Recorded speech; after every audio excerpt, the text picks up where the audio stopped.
What's up everyone, welcome back to the channel. तो अब बारी आ चुकी है पूरा सिलेबस एक बार वन शॉट रिवाइज करने की, और मुझे पता है आप लोग इसी वीडियो का इंतजार कर रहे थे। तो ये वीडियो आप लोगों के लिए होपफुली काफ़ी ज़्यादा इंपॉर्टेंट रहेगा, और अभी का एक रिवीजन और बिफोर एग्जाम सुबह का एक रिवीजन इससे बन जाएगा। डिस्क्लेमर ये है कि एक रिवीजन वीडियो है, डिटेल वीडियो नहीं है, तो इसके लिए कृपया करके डिटेल वीडियोस देख ली होंगी तो ये आपके लिए डबल बेनिफिशियल होगा। चलिए लेट्स बिगिन।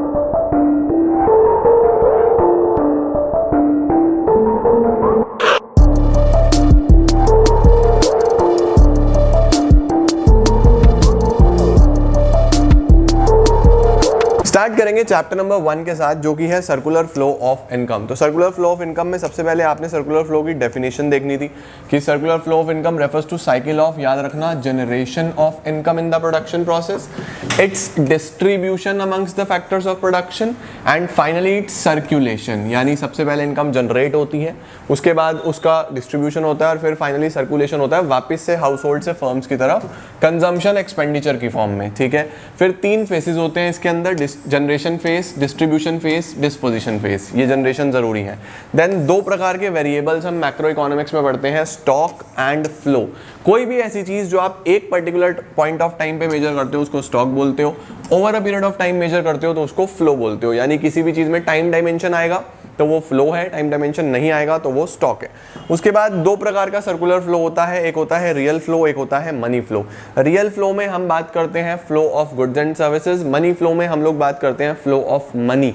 रियल फ्लो और मनी फ्लो के कुछ और नाम भी होते हैं, जैसे रियल फ्लो को हम लोग फिजिकल फ्लो बोलते हैं और मनी फ्लो को हम लोग नॉमिनल फ्लो भी बोलते हैं। याद रखेंगे, फिजिकल फ्लो, नॉमिनल फ्लो। ऐसे ही स्टॉक में भी आपको याद रखना है कि ये स्टैटिक होता है, फ्लो डायनामिक होता है। तो ये कुछ छोटी छोटी चीज़ें हैं जो आपको पता होनी चाहिए। Real flow refers to the flow of factor services from household to firms and corresponding flow of goods and services from firms to household. और मनी फ्लो क्या होता है? The flow of payments from firm to households and corresponding flow of expenditure from households to firms. तो circular flow में यही आपके basic topics हैं जो आपको आने चाहिए। इसके बाद हमारे पास जो अगला टॉपिक आ जाता है वो आता है हमारे पास chapter number 2, basic concepts of macro economics. तो basic concepts of macro economics की बात करूं तो शुरुआत होती है डोमेस्टिक टेरिटरी के साथ। डोमेस्टिक टेरिटरी क्या होता है? जितना भी हमारा geographical territory administered by government, जिसके अंदर 3 चीजें, person, goods and capital circulates freely, तो इसको हम क्या बोलते हैं? Domestic territory. इसके साथ साथ इकोनॉमिक्स में कुछ चीज़ें और हैं जो हमारी डोमेस्टिक टेरिटरी में आती हैं, जैसे हमारा एम्बेसी, हमारा कॉन्सुलेट्स, इसके अलावा हमारे मिलिट्री इस्टेब्लिशमेंट्स, इसके अलावा हमारे शिप्स, हमारे फिशिंग वेसल्स, हमारे फ्लोटिंग प्लेटफॉर्म्स, ये सब भी हमारी डोमेस्टिक टेरिटरी का पार्ट होते हैं। इसके बाद आता है नॉर्मल रेजिडेंट। नॉर्मल रेजिडेंट कौन होता है? एक इंडिविजुअल या institution who ordinarily resides in the country for period of more than 1 year, जो 1 साल से ज़्यादा हमारे देश में रह रहा है। और दूसरा कंडीशन, उसका सेंटर ऑफ इकोनॉमिक इंटरेस्ट भी हमारे देश में ही होता है। यानी हम किसको नॉर्मल रेजिडेंट बोलेंगे? जो 1 साल से ज़्यादा हमारे देश में है और खाना कमाना, खर्चा, एक्यूमुलेशन उसका हमारे देश से ही हो रहा है। इसके बाद हमारे पास क्या आता है? नेक्स्ट आता है हमारे पास फैक्टर इनकम और transfer income. This is very important for exam point of view. Factor income कौन सी इनकम होती है? जो फैक्टर्स ऑफ प्रोडक्शन को मिलती है उनके प्रोडक्टिव सर्विसेज के बदले में। और ट्रांसफर इनकम होती है जो हाउस होल्ड्स को, गवर्नमेंट को मिलती है बिना कोई सर्विस दिए हुए। यानी आपको कोई गिफ्ट मिल गया, आप अपने मामा के घर गए, वहाँ मामा ने पैसे दिए, आपने कहा नहीं नहीं नहीं मामा नहीं नहीं, फिर जेब में भी डाल लोगे चुपचाप। वो बेसिकली सारी की सारी कौन सी होती है? वो सारी की सारी ट्रांसफर इनकम्स होती है ना। और फैक्टर इनकम कौन सी है? कि आप मेहनत करके कमा रहे हो, फैक्टर्स ऑफ प्रोडक्शन को जो मिलती हैं, जैसे कि लैंड के बदले में रेंट, लेबर के बदले में वेजेस सैलरी, कैपिटल के बदले में इंटरेस्ट, और एंटरप्रेन्योर को प्रॉफिट मिलता है। तो ये रेंट, वेजेस सैलरी, इंटरेस्ट और प्रॉफिट्स, यही फैक्टर इनकम में आती हैं। Factor income is the income received by factors of production for rendering factor services, और transfer income refers to income received without rendering any service in return. Then we have intermediate good and final goods. Intermediate goods कौन से होते हैं? याद रखना, जिनका resale करते हैं या फिर उससे फर्दर प्रोडक्शन करते हैं। इंटरमीडिएट गुड या रीसेल या फर्दर प्रोडक्शन, और फाइनल गुड या तो उसका कंजम्पशन होगा या वो इन्वेस्टमेंट के लिए रखे जाएंगे। याद रखना, अगर कोई भी गुड 1 साल से ज्यादा आपके पास पड़ा हुआ है तो वो हमेशा ही फाइनल गुड होगा। यानी कोई भी इंटरमीडिएट गुड अगर 1 साल से ज्यादा आपके पास है तो वो भी फाइनल में चला जाएगा। इट मीन्स इंटरमीडिएट गुड का जो मैक्सिमम टाइम पीरियड है वो 1 साल से कम है, उससे ज्यादा नहीं हो सकता। फाइनल गुड 2 प्रकार का होता है। अब फाइनल गुड्स कितने प्रकार के होते हैं? 2 प्रकार के। कौन कौन से 2 प्रकार के फाइनल गुड्स होते हैं? एक होता है कंजम्पशन गुड और एक होता है कैपिटल गुड। एक कंजम्पशन और एक कैपिटल। कंजम्पशन कौन सा होता है? Which satisfy the wants of consumers directly, जो कंज्यूमर्स की वांट्स को डायरेक्टली सेटिस्फाई करते हैं। और कैपिटल कौन सा होता है? Which helps in production of other goods and services. अब हम पढ़ेंगे ग्रॉस इन्वेस्टमेंट के बारे में। It refers to total investment made in a given period in an economy. एक इकोनॉमी में कितना टोटल इन्वेस्टमेंट हुआ है उसको ग्रॉस इन्वेस्टमेंट बोलते हैं। डेप्रीसिएशन क्या होता है? जब किसी भी फिक्स एसेट का वैल्यू फॉल हो रहा हो, कम हो रहा हो due to wear and tear. Wear and tear का मतलब थोड़ा बहुत नट बोल्ट ढीले हो जाने, इस तरीके का। पैसेज ऑफ टाइम, समय के साथ। और एक्सपेक्टेड ऑब्सोलेसेंस। ऑब्सोलेसेंस मतलब टेक्नोलॉजी जब गिर जाती है या नहीं आ जाती है तो उस पर्टिकुलर सिचुएशन में डेप्रिसिएशन उसको बोलते हैं। एनआईटी क्या होता है? Difference between IT and subsidies. NIT is IT minus subsidies. NFIA क्या होता है? Net factor income from abroad, the difference between factor income from abroad and factor income paid to abroad. ठीक है, उसके बाद components of NFIA are important, याद रखना। NFIA के कौन कौन से कंपोनेंट्स होते हैं? एनएफआईए के कंपोनेंट्स होते हैं net compensation of employees, learn करके जाना 2 नंबर के लिए। Net compensation of employees, net income from property and entrepreneurship, net retained earnings. अब सिनोनिम्स देख लो। डोमेस्टिक टेरिटरी को ही इकोनॉमिक टेरिटरी बोलते हैं, फैक्टर इनकम को अर्नड इनकम बोलते हैं, ट्रांसफर इनकम को अनअर्नड इनकम बोलते हैं, इन्वेस्टमेंट को कैपिटल फॉर्मेशन बोलते हैं, डेप्रीसिएशन के दूसरे नाम consumption of fix capital, current replacement cost of fix capital, capital consumption allowance. Subsidies को ही इकोनॉमिक असिस्टेंस या फाइनेंशियल असिस्टेंस भी बोलते हैं। ये आपको पता होने चाहिए। अब चलते हैं चैप्टर नंबर 3 की तरफ। चैप्टर नंबर 3 में बस 8 एग्रीगेट्स जो हैं उनके आपको मतलब पता होने चाहिए। मैंने आपको पहले भी बताया था। सबसे पहले तो आपको ये पता होना चाहिए कि डोमेस्टिक इनकम किसको बोलते हैं। डोमेस्टिक इनकम हम लोग बोलते हैं NDP at FC. NDP at FC ये इंपॉर्टेंट है, इसको डोमेस्टिक इनकम बोलते हैं। और नेशनल इनकम बोलते हैं एनएनपी एट एफसी। तो आपको ये पता होने चाहिए कि domestic income NDP at FC, national income NNP at FC. ठीक है, उसके बाद याद रखना जब भी हम एमपी बोलेंगे तो मार्केट वैल्यू, एफसी बोलेंगे तो money value. MP market value, FC money value. तो जीडीपी एट एमपी क्या होगा? It refers to gross market value of final goods and services produced within the domestic territory during a period of 1 year. ये definition आपको पता होनी चाहिए। ये भी ग्रॉस है देखो, और ये भी डोमेस्टिक है, तो लगभग सेम आएगा, बस एफसी है तो मनी वैल्यू आ गया। refers to gross money value of all the final goods and services produced within the domestic territory during a period of 1 year. Same definition, बस फर्क क्या है? अगर मार्केट वैल्यू है, एमपी है तो मार्केट वैल्यू, एफसी है तो मनी वैल्यू। ठीक है, ये पूछने के चांसेस ना के बराबर है, बट पार्ट ऑफ सिलेबस है तो कर रहे हैं। नेट वैल्यू आ गया। अब देखो, it refers to net market value of all the final goods and services produced within the domestic territory during a period of 1 year. ऐसे ही ये वाले अब नेशनल वाली डेफिनेशन आ गई।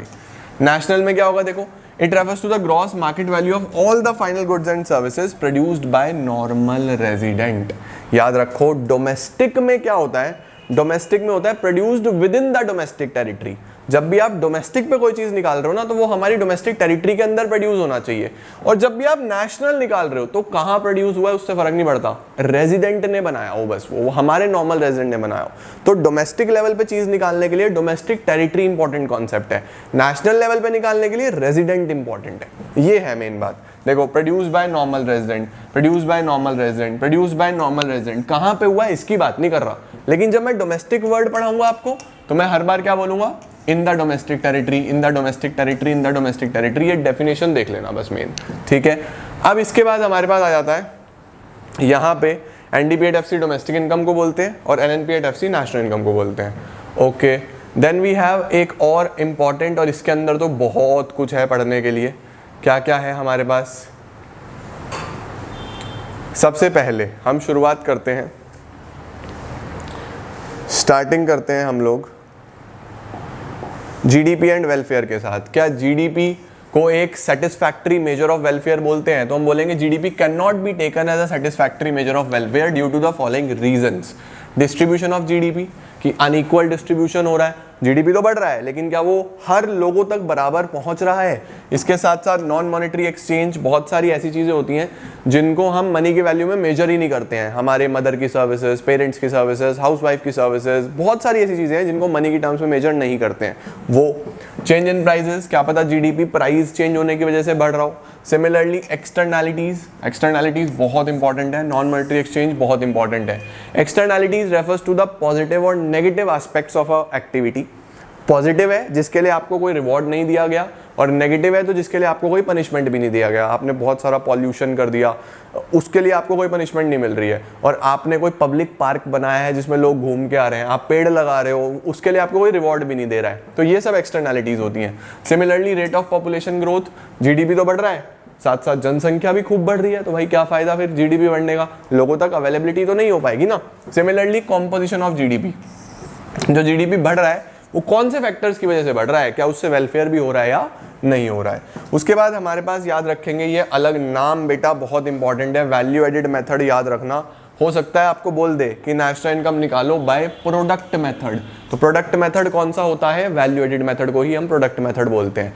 इन्वेंट्री मेथड भी, क्योंकि इसी में आप चेंज इन स्टॉक की बात करते हो ना, value of output sales plus change in stock, इसी को इन्वेंट्री मेथड भी बोलते हैं, नेट आउटपुट मेथड भी बोलते हैं, इंडस्ट्रियल ओरिजिन और कॉमोडिटी, इसका तो कोई खास नहीं है। प्रोडक्ट, इन्वेंट्री और नेट आउटपुट याद रखना। इनकम मेथड का नाम factor payment method, distributive share method. अच्छा जी, इसके बाद कॉम्पनसेशन ऑफ एम्प्लॉइज को इमोल्यूमेंट्स ऑफ एम्प्लॉइज भी बोलते हैं। तो इमोल्यूमेंट्स ऑफ एम्प्लॉइज आ गया, यानी वो सीओई है, सही है जी। कॉर्पोरेट टैक्स को प्रॉफिट टैक्स भी बोलते हैं, बिजनेस टैक्स भी बोलते हैं, कॉर्पोरेशन टैक्स भी बोलते हैं, वेरी इंपॉर्टेंट याद रहे। डिविडेंड को डिस्ट्रीब्यूटेड प्रॉफिट्स बोलते हैं, रिटेन्ड अर्निंग्स को undistributed profits, savings of private sector, savings of private corporate sector, corporate savings, reserves and surplus, ये नाम याद रहे। ऑपरेटिंग सरप्लस को ही हम income from property and entrepreneurship भी बोलते हैं, वेरी इंपॉर्टेंट। ऑपरेटिंग सरप्लस को क्या बोलते हैं, income from property and entrepreneurship. उसके बाद मिक्स्ड इनकम को इनकम फ्रॉम सेल्फ एम्प्लॉयड भी बोलते हैं। एक्सपेंडिचर मेथड को इनकम डिस्पोजल मेथड बोलते हैं। गवर्नमेंट फाइनल कंजम्पशन एक्सपेंडिचर को गवर्नमेंट का खर्चा, प्राइवेट फाइनल कंजम्पशन एक्सपेंडिचर को पर्सनल खर्चा, ग्रॉस डोमेस्टिक कैपिटल फॉर्मेशन को ग्रॉस कैपिटल फॉर्मेशन या ग्रॉस इन्वेस्टमेंट भी बोलते हैं। इन्वेंट्री इन्वेस्टमेंट का दूसरा नाम चेंज इन स्टॉक होता है। Net factor income from abroad, net earned income from abroad, ठीक है। उसके बाद national income at current prices को नॉमिनल नेशनल इनकम बोलते हैं, कांस्टेंट प्राइजेस को रियल नेशनल इनकम बोलते हैं, जीडीपी डिफ्लेटर को ही प्राइस इंडेक्स भी बोलते हैं। तो आई होप ये सभी की पॉइंटर्स आपको मदद करेंगे, अगर अलग नाम से कुछ आ गया तो आप कंफ्यूज नहीं होगे। अब चैप्टर में देखो क्या क्या है। 3 मेथड होते हैं नेशनल इनकम निकालने के, value added method, income method, expenditure method, ठीक है। अब तीनों में मेन बात जो बच्चे भूलते हैं, जो गलती करके आते हैं, वैल्यू एडेड मेथड से आपको जीडीपी एट एमपी मिलेगा या फिर जीवीए एट एमपी मिलेगा, ठीक है। इनकम मेथड से आपको एनडीपी एट एफसी मिलेगा, एक्सपेंडिचर मेथड से आपको जीडीपी एट एमपी मिलेगा। तो याद रखना, वैल्यू एडेड से और एक्सपेंडिचर से जीडीपी एमपी मिलता है, इनकम से डोमेस्टिक इनकम मिलता है यानी एनडीपी एट एफसी, ठीक है। अब वैल्यू एडेड मेथड क्या करता है, ये मेजर करता है market value of all the final goods and services produced by each enterprise within the domestic territory of the country. Value of output क्या होता है, the market value of goods and services produced. एक बात मुझे याद आ गई, याद रखना, goods produce for self consumption value of output में ऐड होगा, बच्चे भूल जाते हैं। Sales plus change in stock, और उस सेल्स में आपको ऐड करना है क्या, goods produce for self consumption. उसके साथ साथ इलेक्ट्रिसिटी बिल आपका इंटरमीडिएट कंजम्पशन में आ जाता है, या फिर सिंगल यूज प्रोड्यूसर गुड वो भी इंटरमीडिएट गुड्स में आ जाता है, परचेज ऑफ रॉ मटेरियल वो भी इंटरमीडिएट गुड्स में आ जाता है, परचेज ऑफ मशीनरी आप इग्नोर कर दोगे, मशीनरी एक फाइनल गुड है, ठीक है। अच्छा, intermediate consumption, the value of non factor inputs, सही है जी। डबल काउंटिंग क्या होता है, जब आप दो बार काउंट कर लेते हो अलग अलग स्टेजेस में चीज़ों को। डबल काउंटिंग से बचने के तरीके, या तो फाइनल आउटपुट मेथड या value added method.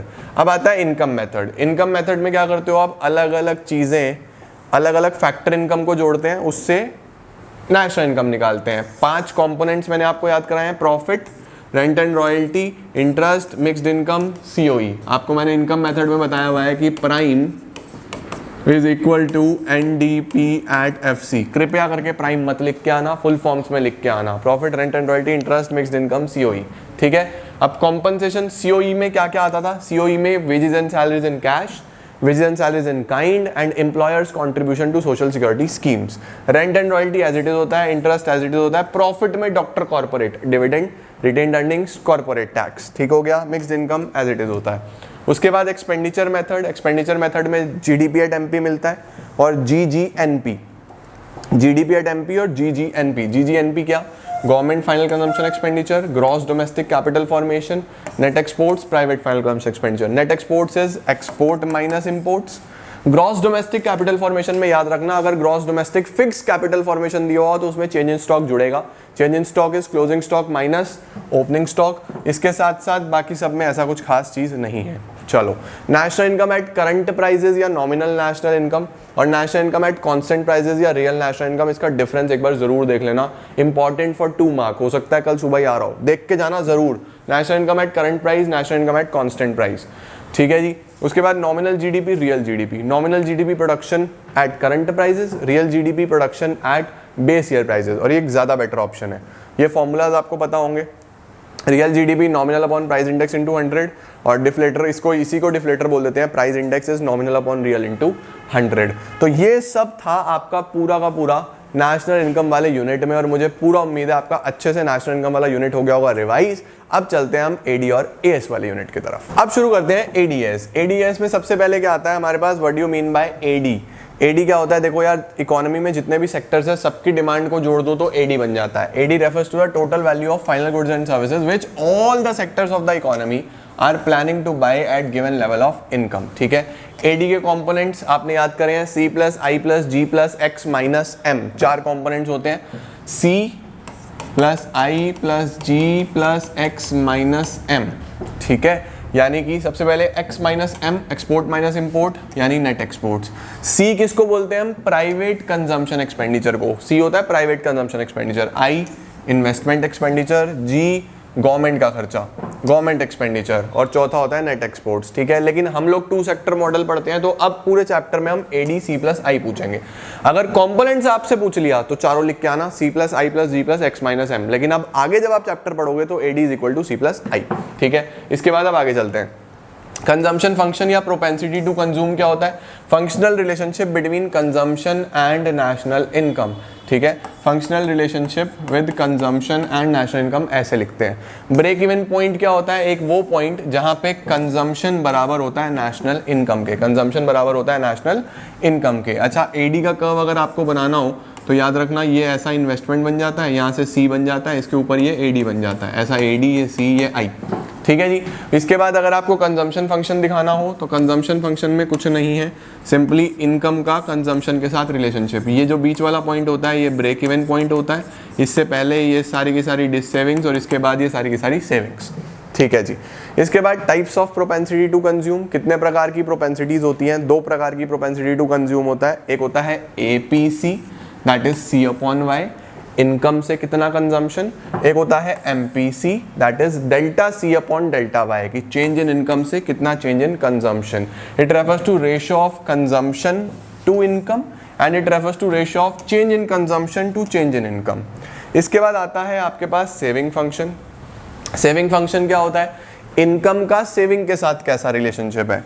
Saving function हम किसको बोलते हैं कि saving function is the functional relationship of income with savings. इसका कर्व अगर आपको बनाना हो तो बस सीधा सीधा आप स्ट्रेट फॉरवर्ड सेविंग का कर्व बना के दिखा देना, ठीक है जी। ये आपका ब्रेक इवन पॉइंट हो जाता है जहाँ पे सेविंग 0 है, इससे पहले ये सारा का सारा डिस सेविंग, इसके बाद वाला सारा का सारा सेविंग। अब ये भी 2 प्रकार का होगा, एपीएस और MPS. APS S upon Y, income से कितना सेविंग, और MPS delta S upon delta Y, अगर इनकम चेंज हुआ तो कितना सेविंग्स में चेंज आएगा। इसके बाद इन्वेस्टमेंट कितने प्रकार का होता है, 2 प्रकार का, इंड्यूस्ड और ऑटोनॉमस। जो इनकम के साथ डायरेक्टली वेरी करता है वो इंड्यूस्ड, जो वेरी नहीं करता उसको हम बोलते हैं ऑटोनॉमस, वो फिक्स रहता है। Then ex ante saving, ex ante investment, ex post saving, ex post investment. बेटा याद रखेंगे, एक्सेंट का मतलब होता है प्लान्ड और एक्सपोस्ट का मतलब होता है एक्चुअल। तो एक्सेंट सेविंग होता है कितना सेवर्स प्लान कर रहे हैं सेव करने की, एक्सेंट इन्वेस्टमेंट होता है कितना इन्वेस्टर्स प्लान कर रहे हैं इन्वेस्ट करने की, एक्सपोस्ट होता है एक्चुअल सेविंग कितनी है, एक्सपोस्ट होता है एक्चुअल इन्वेस्टमेंट कितनी है। इसके बाद हमारे पास एक होता है फुल एम्प्लॉयमेंट। फुल एम्प्लॉयमेंट वो सिचुएशन है जहाँ पे all those people who are willing and able to do work they are getting work. वो सभी लोग जो विलिंग भी है, एबल भी है, काम करना चाहते हैं, उन्हें काम मिल रहा है। This is full employment.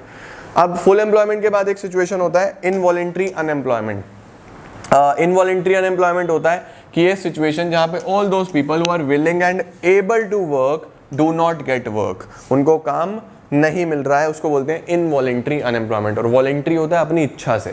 दो कंडीशन होती है यहाँ पे फुल एम्प्लॉयमेंट में भी, दो प्रकार की अनएम्प्लॉयमेंट होती है। एक होती है फ्रिक्शनल, एक होती है स्ट्रक्चरल। फ्रिक्शनल होता है time gap between two job, structural होता है जब इकोनॉमी में स्ट्रक्चर चेंज हो जाए, यानी रिक्वायरमेंट किसी और प्रकार के वर्कर की है और आपकी स्किल किसी और प्रकार की है। तो फुल एम्प्लॉयमेंट में भी दो प्रकार का अनएम्प्लॉयमेंट होता है।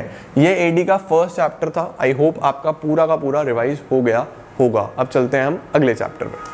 अब चलते हैं हम लोग अगले वाले चैप्टर की तरफ। अगला चैप्टर कौन सा है जी हमारे पास? एडीएस तो हमारा पूरा हो गया। इसके बाद आता है हमारे पास equilibrium, equilibrium and multiplier. Equilibrium and multiplier में सबसे पहले दो अप्रोच होती हैं इक्विलिब्रियम निकालने की। एक होता है एडी और एएस अप्रोच, एक होता है saving and investment approach. Equilibrium कहाँ पे मिलता है? जब प्लान्ड एक्सपेंडिचर यानी एडी इक्वल होता है प्लान्ड अवेलेबिलिटी के यानी एएस के। और एसआई से कहाँ पे मिलता है? जहाँ सेविंग बराबर इन्वेस्टमेंट होता है। दोनों के कर्व्स आपको एक बार ध्यान से देख लेने हैं। एडीएस का कर्व कैसे बनता था? ये एएस, ये एडी, ये आपका इक्विलिब्रियम। और सेविंग इन्वेस्टमेंट कैसे बनता था? आपका ये इन्वेस्टमेंट, सेविंग नीचे से आएगा, ये सेविंग और ये आपका इक्विलिब्रियम। ठीक है जी, सेविंग इन्वेस्टमेंट एडीएस, ये पक्का एग्जाम में आने वाला सवाल है, 5 नंबर में अच्छे से करके जाना। फुल एम्प्लॉयमेंट इक्विलिब्रियम कौन सा होता है? एक वो सिचुएशन जहाँ पे एडी एएस होता है फुल एम्प्लॉयमेंट, मतलब इसी को हम लगभग फुल एम्प्लॉयमेंट इक्विलिब्रियम बोलते हैं। इसके नीचे हो तो अंडर एम्प्लॉयमेंट, इसके ऊपर हो तो ओवर फुल एम्प्लॉयमेंट, यानी कि फुल एम्प्लॉयमेंट तो एडी बराबर एएस आ गया,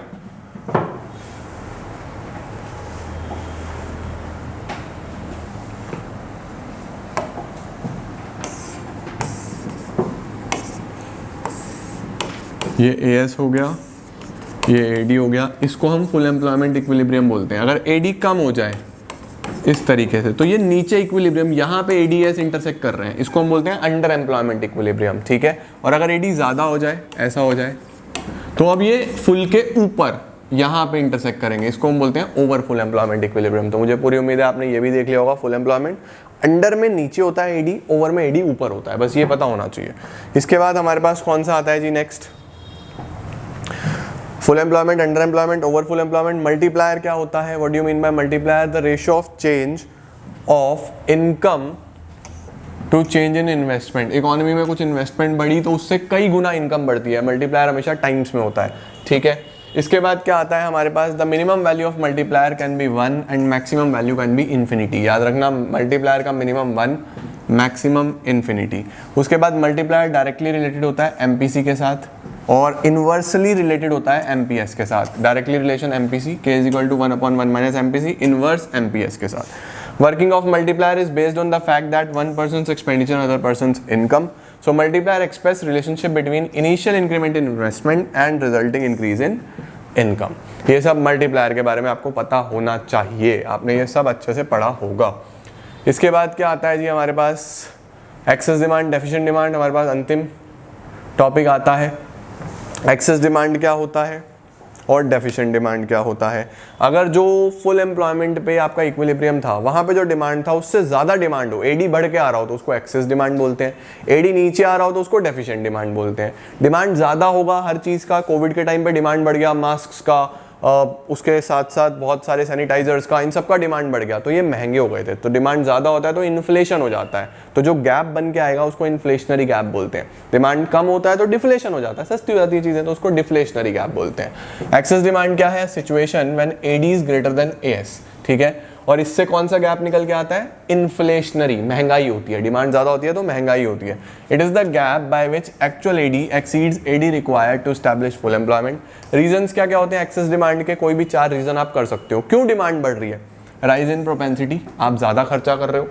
गवर्नमेंट ने टैक्स कम कर दिए, रिडक्शन इन टैक्सेस, तो भी आप ज़्यादा खर्चा करोगे।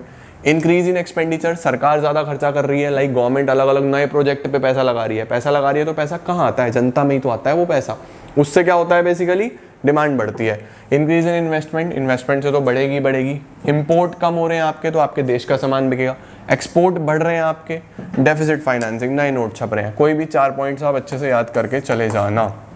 Impact of excess demand, excess demand का क्या इंपैक्ट होता है, 3 चीज़ों पे देखना है, आउटपुट, एम्प्लॉयमेंट पे और इन्वेंट्री पे। इन्वेंट्री तो आउटपुट हो गया, आउटपुट, एम्प्लॉयमेंट और प्राइस पे।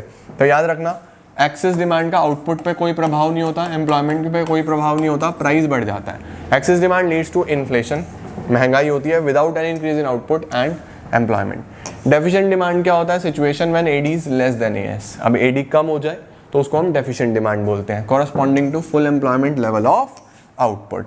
इससे डिफ्लेशनरी गैप देखने को मिलता है, the gap by which actual AD fall short of AD required to establish full employment. इसके रीजंस क्या हैं, जस्ट इसके रिवर्स। देखो यहाँ पे राइज हुआ था, यहाँ डिक्रीज हो गया। तो अगर आप एक याद कर लो, दूसरे में उसके उल्टे लिख सकते हो। Decrease in propensity to consume, यहाँ पे टैक्सेस रिड्यूस हुए थे, यहाँ पे इंक्रीज हो गए, इंक्रीज इन टैक्सेस। यहाँ पे गवर्नमेंट एक्सपेंडिचर बढ़ रहा था, यहाँ कम हो गया। वहाँ पे इन्वेस्टमेंट बढ़ रहा था, यहाँ पे कम हो गया। वहाँ पे इंपोर्ट बढ़ रहे थे, कम हो रहे थे, यहाँ पे बढ़ रहे हैं। एक्सपोर्ट वहाँ पे बढ़ रहे थे, यहाँ पे कम हो रहे हैं। इसके बाद हमारे पास आता है डेफिशिएंट का क्या इम्पैक्ट होता है। डेफिशिएंट का इम्पैक्ट होता है, एक तो प्राइजेस गिर जाते हैं, ठीक है जी, उसके साथ साथ आउटपुट भी गिरता है और एम्प्लॉयमेंट भी गिरता है। यानी डेफिसिट में आउटपुट भी गिरेगा, एम्प्लॉयमेंट भी गिरेगा और प्राइजेस भी गिरेंगे। एक्सेस डिमांड को कैसे ठीक किया जाए, देखो अगर आपको एक्सेस डिमांड ठीक करना है तो उस सिनेरियो में हम लोग 2 पॉलिसीज यूज करते हैं। एक होती है फिस्कल पॉलिसी जो सरकार की होती है, और एक होती है मॉनेटरी पॉलिसी जो आरबीआई की होती है। तो गवर्नमेंट क्या कर सकता है, गवर्नमेंट अपना खर्चा कम कर दे पहले तो। अगर खर्चा कम करेगा तो लोगों के पास पैसा कम पहुंचेगा, डिमांड कम होगी। सिमिलरली सरकार टैक्सेस लगा दे, टैक्स लगाएगा तो अपने आप डिमांड कम हो जाएगी। ये सब फिस्कल पॉलिसी में आता है।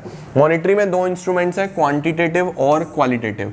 क्वांटिटेटिव में आपने पढ़ा होगा bank rate, repo rate, reverse repo rate, उसके बाद ओपन मार्केट ऑपरेशंस और एलआरआर। ये 5 याद रखने हैं और सबको बढ़ाना है।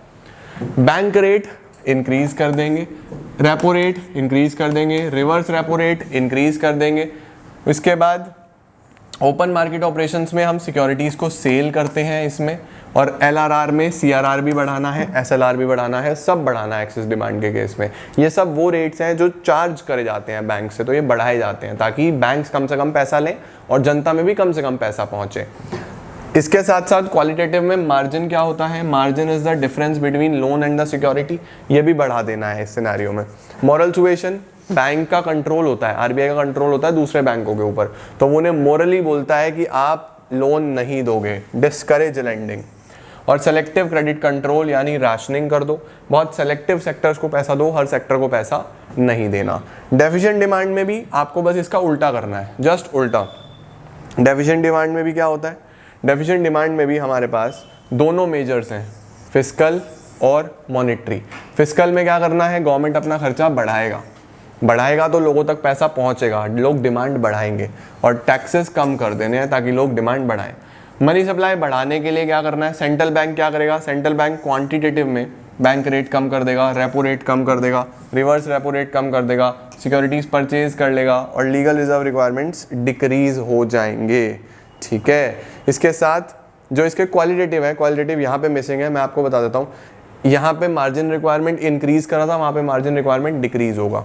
मॉरल सुएशन में एडवाइज टू डिस्करेज लेंडिंग, वहाँ डिस्करेज करनी थी, यहाँ एनकरेज करनी है, लोन ज़्यादा से ज़्यादा देना है।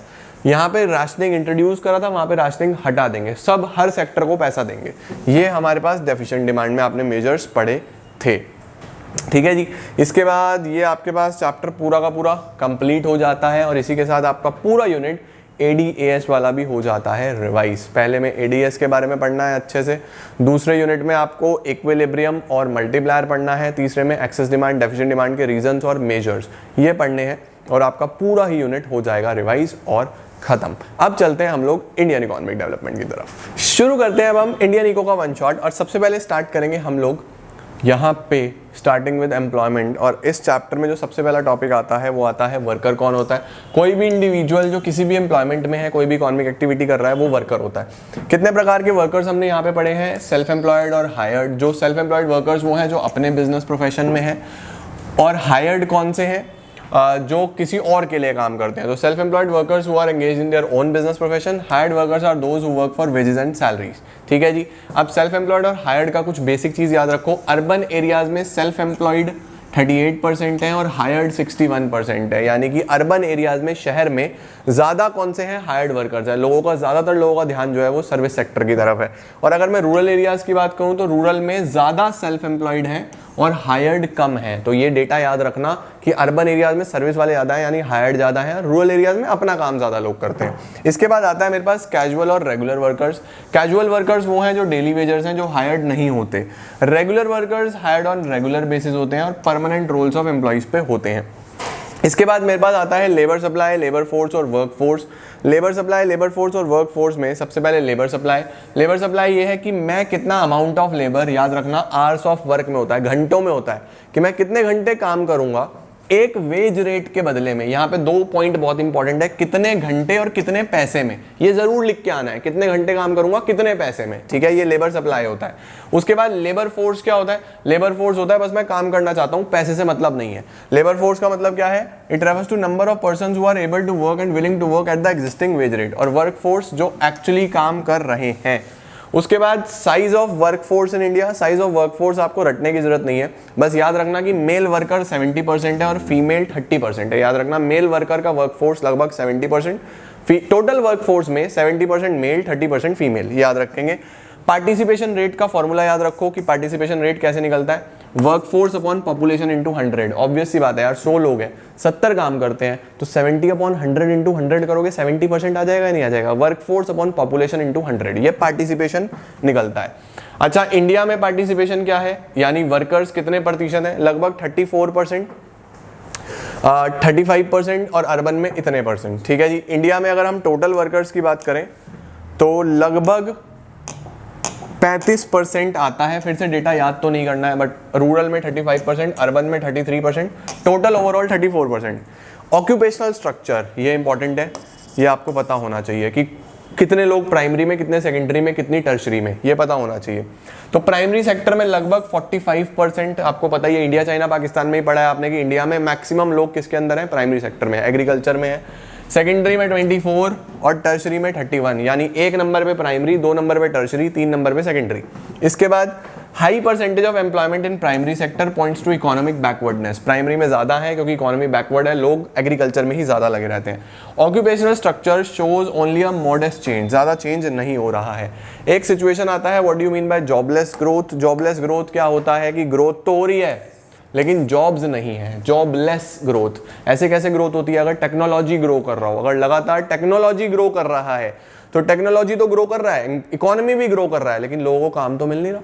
This is known as jobless growth. It refers to situation when GDP grows faster than opportunities of employment.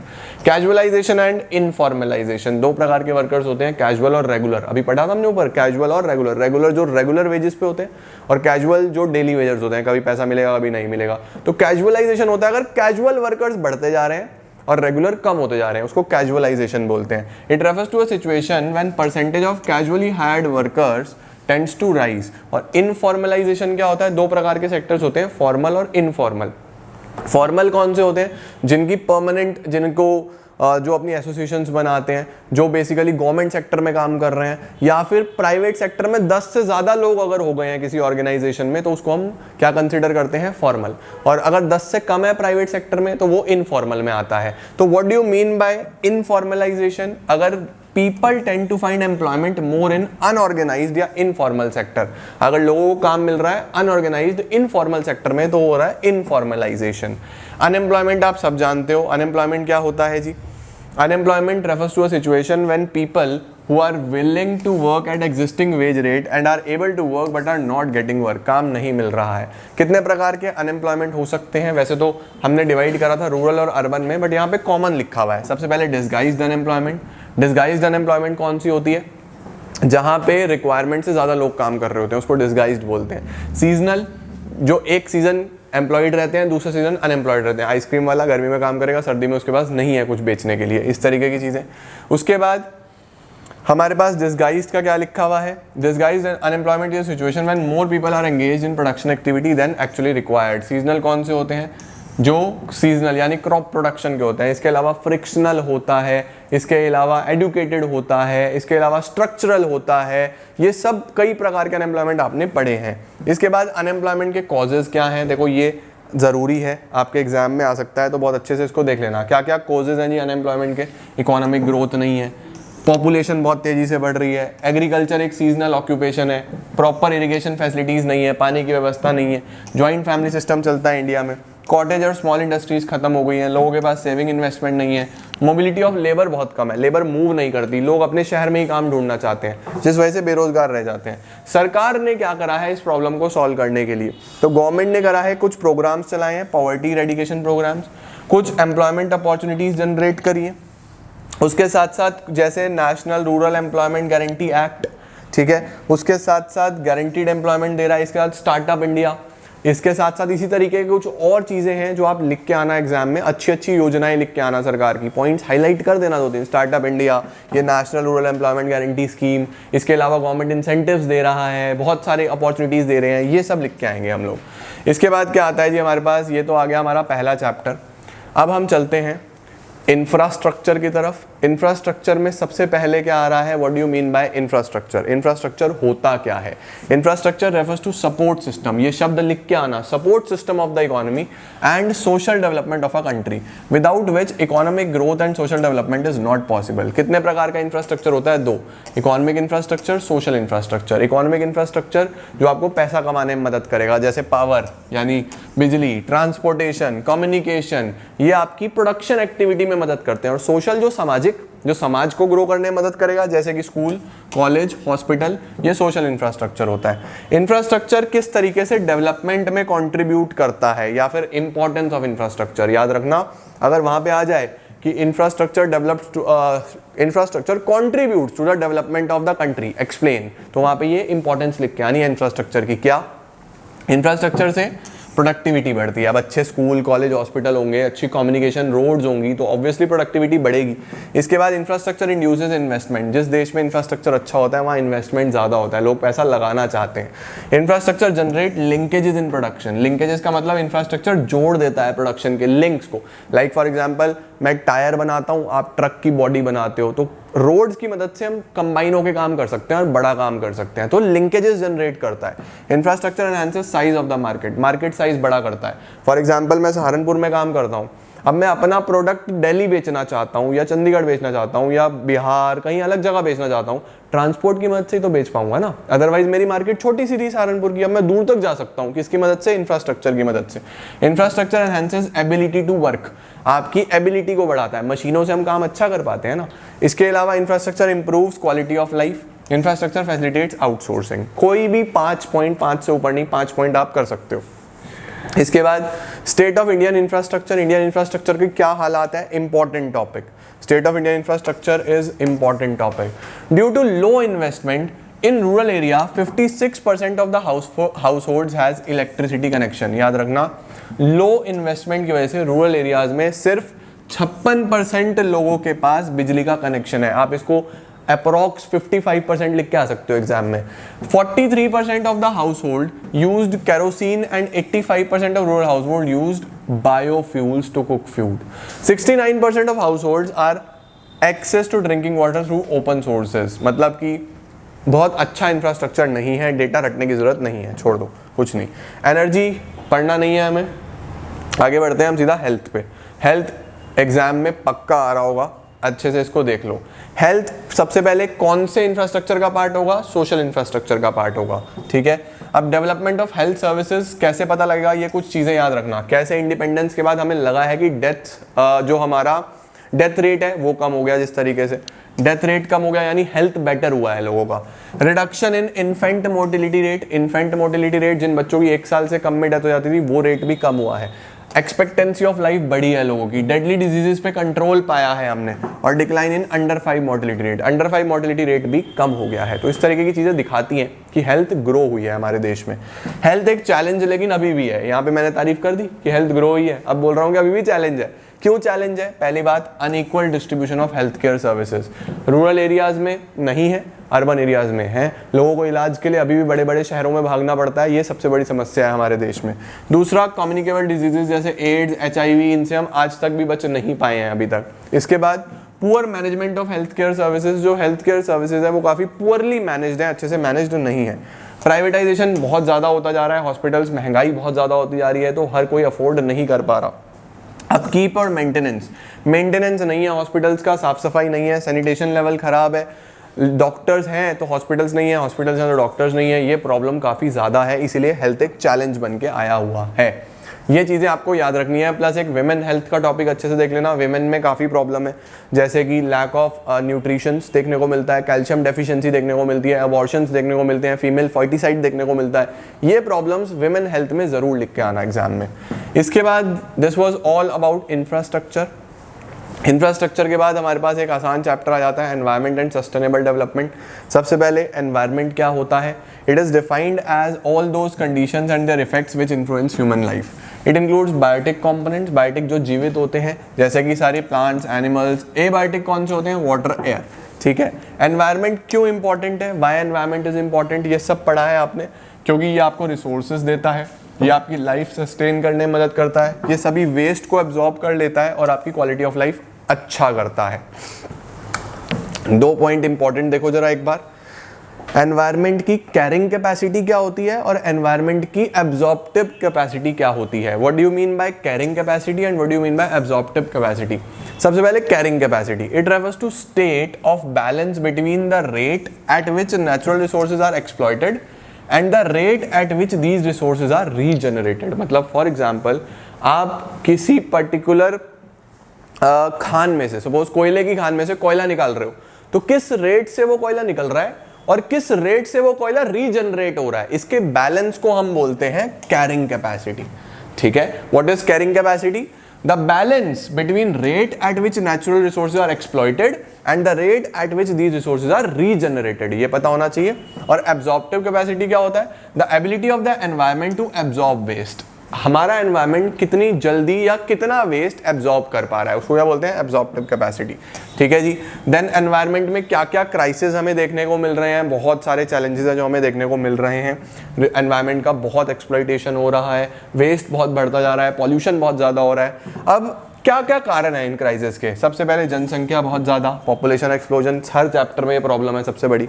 Wide spread poverty, बहुत गरीबी है, तो लोग बहुत ज़्यादा नेचुरल रिसोर्सेज पर डिपेंडेंट है अपने खाने के लिए, तो लकड़ियाँ वगैरह काटते हैं, बहुत ज़्यादा उसको यूज़ करते हैं एज फ्यूल। इसके अलावा इंक्रीजिंग अर्बनाइजेशन होता जा रहा है, लोग गाँव काट काट के शहर, बड़ी बड़ी बिल्डिंग्स बनाते जा रहे हैं। इसके बाद इंक्रीजिंग यूज़ ऑफ इंसेक्टिसाइड्स, दवाइयाँ बहुत यूज़ होती हैं, pesticides, chemical fertilisers. Rapid industrialisation, industries बहुत तेज़ी से लग रही हैं और ट्रांसपोर्ट व्हीकल्स बहुत ज़्यादा हो गई हैं। ये सब आप लिख सकते हो। देन एक सबसे बड़ा प्रॉब्लम आ रहा है ग्लोबल वार्मिंग।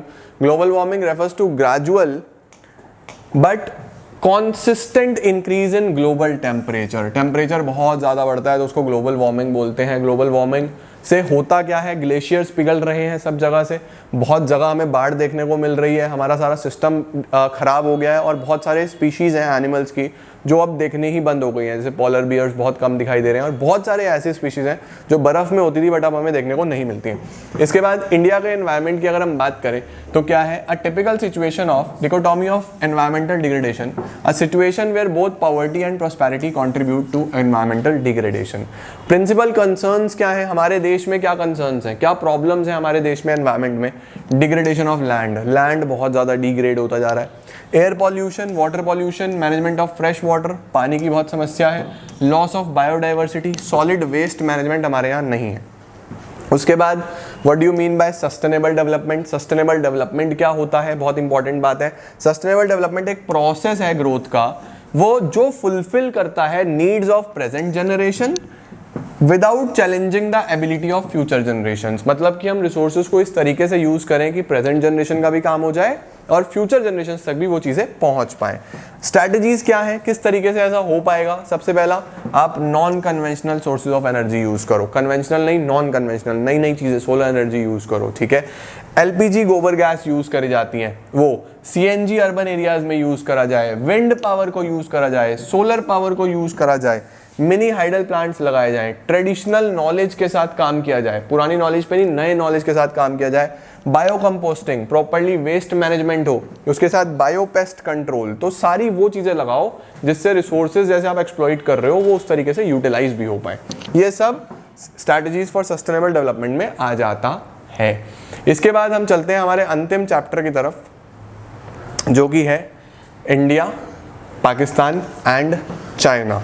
अब देखो, अगर हम इंडिया, पाकिस्तान एंड चाइना की बात करें तो सबसे पहले हम स्टार्ट करते हैं इंडिया, चाइना और पाकिस्तान के डेमोग्राफिक इंडिकेटर्स के साथ। डेमोग्राफिक इंडिकेटर्स की अगर हम बात करते हैं तो क्या लिखा है, growth rate of population has been cut to half in China following strict enforcement of its policy to one child norm.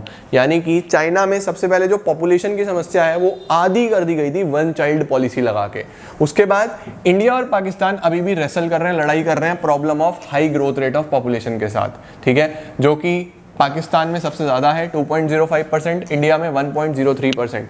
Population growth rate याद रखना, पाकिस्तान सबसे ज़्यादा और चाइना सबसे come because of their policies. उसके बाद however the size of population is comparatively very small in Pakistan. Pakistan में अभी बहुत कम पॉपुलेशन है, 1/10 ऑफ चाइना और India. Despite large size of population, the density of population is low in China. Density of population का मतलब होता है कि कितनी जगह में कितने लोग रह रहे हैं, इसको डेंसिटी बोलते हैं। चाइना का ज्योग्राफिक एरिया बहुत बड़ा है, लैंड बहुत सारी है उसके पास, इसीलिए उसका जो डेंसिटी है ना वो कम है। इंडिया में डेंसिटी बहुत ज़्यादा लोग रह रहे हैं क्योंकि ज्योग्राफिकल एरिया बहुत कम है और जनता इतनी सारी हो गई है, हम 2 हमारे 11 करते करते फुल भीड़ हो गई है। Sex ratio is found to be low in all the 3 countries, pointing to social backwardness where people hold high preference for a son. तीनों ही देशों में सेक्स रेशो कम पाई जाती है। क्यों कम पाई जाती है? क्योंकि तीनों ही देशों में सन को प्रेफर करा जाता है ओवर डॉटर, जो कि बहुत ही गलत सोच है, नीची सोच है। इसके बाद आता है इंडिकेटर्स ऑफ ह्यूमन डेवलपमेंट। ये पक्का एग्जाम में आ रहा होगा। ह्यूमन डेवलपमेंट के indicators are very very important. बहुत अच्छे से इनको देख लेना कि चाइना में लाइफ एक्सपेक्टेंसी क्या थी, कैसे थी, अडल्ट लिटरेसी रेट किस में ज़्यादा है, किस में कम है। ये क्वेश्चन ज़रूर ज़रूर ज़रूर पढ़ के जाना बहुत अच्छे से। Percentage of population below poverty line, infant mortality rate, maternal mortality rate, percentage of population having access to improve water, percentage of population which is under nourished, percentage of population having access to improve sanitization, GDP per capita. इन सब में मैं आपको एक common बात बता रहा हूँ, सबसे अच्छी हैं ये सारी चीज़ें चाइना में और सबसे बुरी हैं ये सारी चीज़ें पाकिस्तान में। इंडिया में ये सारी चीज़ें मॉडरेट हैं, चाइना में सबसे अच्छी हैं, यानी जैसे लाइफ एक्सपेक्टेंसी चाइना में सबसे बढ़िया और पाकिस्तान में सबसे कम। इसी तरीके से लिटरेसी, ये सारी चीज़ें, ठीक है। इस पे क्वेश्चन आएगा, डेटा आपको गिवन होगा, आपको सिर्फ कंपेयर करके लिखना होगा। ओके, अच्छा देखो क्या लिखा हुआ है, नीचे लिखा भी हुआ है, in most of the areas China has perform better than India and Pakistan. China's human development index rank is 85, जबकि 129 इंडिया और 152 पाकिस्तान। ह्यूमन डेवलपमेंट इंडेक्स से ही हम देख सकते हैं कि चाइना कितना आगे है, 85, इंडिया 129, पाकिस्तान 152। हाउएवर इंडिया में attain a higher rank, India में अच्छे रैंक मिलने वाले हैं आने वाले टाइम में। अच्छा जी, उसके बाद India, Pakistan, China relied on plan development programmes. तीनों ही देश प्लान डेवलपमेंट प्रोग्राम्स पे रिलाई कर रहे हैं as their basic strategy of growth and development. But India and Pakistan mixed economy follow करता है, ठीक है।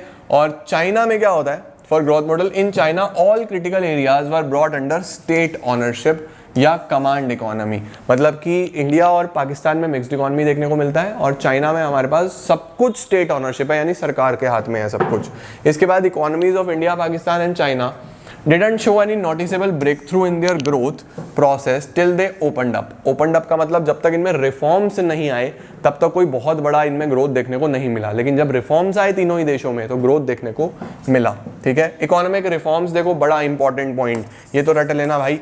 इकोनॉमिक रिफॉर्म्स चाइना में 78 में आए, पाकिस्तान में 88 में आए, इंडिया में 91 में आए। ये डेट आपको याद रहनी चाहिए, 78, 88, 91, 78, 88, 91। सबसे पहले चाइना लेके आया, फिर पाकिस्तान, फिर इंडिया, ठीक है।